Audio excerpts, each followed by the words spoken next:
Assalamualaikum warahmatullahi wabarakatuh.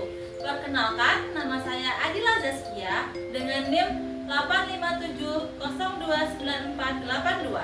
Di sini saya akan menjelaskan modul 7 tentang evaluasi proses dan hasil belajar IPA. Nah, di KB pertama itu ada evaluasi pendidikan di SD, pengertian, tujuan, fungsi, dan juga prinsip evaluasi. Ki Hajar Dewantara pada tahun 1935 telah menyatakan bahwa pendidikan atau pengajaran bertujuan untuk mengembangkan cipta, rasa, dan juga karsa peserta didik.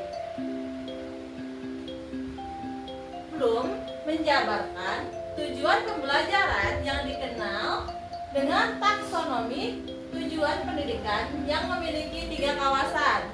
Yang pertama itu yaitu ranah kognitif, yaitu ranah proses berpikir. Yang kedua ada ranah afektif, yaitu ranah sikap hidup. Dan yang ketiga yaitu ranah psikomotor, ranah keterampilan fisik. Selanjutnya di sini ada bagan 7.1 tentang jenjang tiap ranah.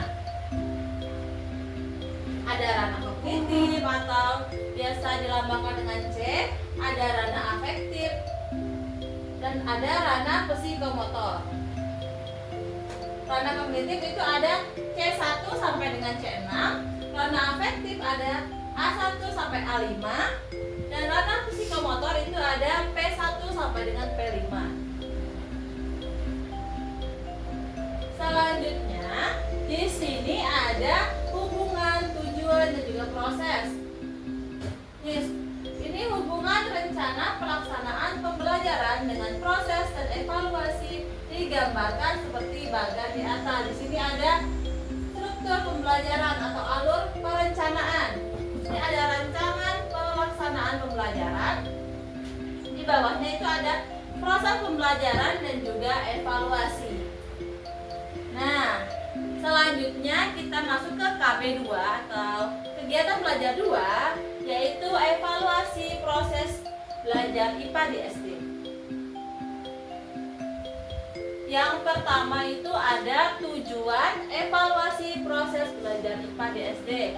Yang pertama itu yaitu memahami konsep-konsep IPA dan keterkaitannya dengan kehidupan sehari-hari. Selanjutnya, yang kedua yaitu memiliki keterampilan proses untuk mengembangkan pengetahuan gagasan tentang alam sekitarnya. Dan yang terakhir yaitu mengenal dan memupuk rasa cinta terhadap alam sekitar. Nah, ini yang pertama, pengertian evaluasi proses belajar IPA. Evaluasi proses bermaksud untuk mendapatkan informasi sejauh mana kegiatan pembelajaran itu membawa pengaruh pada peserta didik atau pada siswa kita. Hasil evaluasi proses yang kurang memuaskan berarti dia memiliki kekurangan dan belum sempurna dalam melakukan pembelajaran. Kekurangannya itu harus kita perbaiki lagi sehingga hasil yang diinginkan bisa menjadi sempurna. Selanjutnya, yang kedua yaitu alat evaluasi proses belajar IPA. Untuk menentukan keberhasilan suatu proses memerlukan alat ukur. Alat evaluasi proses pembelajaran IPA yang diperlukan terdiri dari 3. Yang pertama, untuk mengukur kognitif. Yang kedua, alat evaluasi untuk menentukan kualitas hati nurani. Dan yang terakhir yaitu alat evaluasi yang akan mengukur keterampilan. Yang ketiga selanjutnya yaitu menyusun alat evaluasi proses pembelajaran IPA. Kognitif digunakan alat ukur berbentuk tes objektif atau tes bentuk uraian objektif. Dengan menggunakan kedua bentuk ini dapat diketahui materi yang telah dan belum dikuasai oleh peserta didik. Di sini ada ranah kognitif. Untuk mengetahui kemampuan kognitif, kita sebagai guru bisa bertanya secara lisan. Kita langsung nanyain ke murid kita. Nah, maupun dalam bentuk tertulis, bisa kita langsung bertanya kepada siswanya. Bisa juga kita memberikan tes tertulis.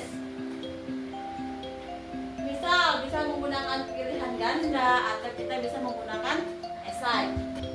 Selanjutnya ada ranah psikomotor. Percobaan menentukan volume oksigen di udara mengembangkan keterampilan, yaitu menelungkupkan gelas pada lilin yang sedang terbakar dan terapung di atas air dan keterampilan lain. Guru mengamati menggunakan lembar observasi, misalnya lembar observasinya menentukan volume oksigen di udara.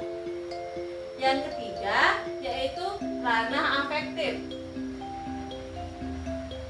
Adanya kerja kelompok dalam percobaan telah membuahkan sifat tenggang rasa yang makin tinggi dan dapat dicatat melalui pengamatan.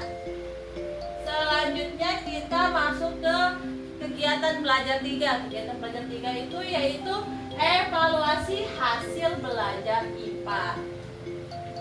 Pengukuran kemampuan peserta didik setelah proses pembelajaran meliputi kemampuan berpikir atau kognitif, kemampuan keterampilan atau psikomotor, dan kualitas kepribadian atau biasa kita sebut dengan afektif. Untuk mengukur kemampuan tersebut diperlukan alat ukur tes yang dapat dipercaya. Nih, yang pertama ada tes evaluasi hasil belajar kognitif. Soal kognitif dalam pembelajaran IPA hendaknya memiliki ciri-ciri. Yang pertama itu soalnya sesuai dengan materi IPA. Setelah itu ada soal memuat unsur C3 dan C4, yang artinya proses berpikir lebih tinggi daripada mengingat. Yang ketiga, soalnya berkonstruksi, bentuk soal harus lengkap rumusannya dan harus selalu berada pada akhir pokok soal. Dan yang terakhir yaitu dalam menyusun soal pilihan ganda, opsi jawaban harus sejenis juga setara. Jadi kalau kita membuat soal pilihan ganda, opsi pilihan itu harus sejenis, harus homogen. Selanjutnya yang kedua yaitu evaluasi hasil belajar ranah psikomotor. Hasil belajar keterampilan melalui IPA dapat diketahui melalui observasi, cara menyelesaikan masalah atau cara merancang dan melaksanakan kegiatan. Yang ketiga yaitu nilai hasil pembelajaran ranah afektif. Cara yang biasa digunakan untuk mengukur ranah afektif dalam pembelajaran IPA yaitu mengukur skala sikap, yaitu mengisi dan menjawab pertanyaan. Contohnya seperti ini. Contohnya ada pertanyaan, saya lebih senang berteman dengan siswa yang pandai. Nah, pilihan jawabannya ada sangat setuju, setuju, tidak setuju, dan sangat tidak setuju. Jadi seharusnya kalau ada pertanyaan, saya lebih senang berteman dengan siswa yang pandai, pilihan jawabannya tidak, sangat tidak setuju. Sekian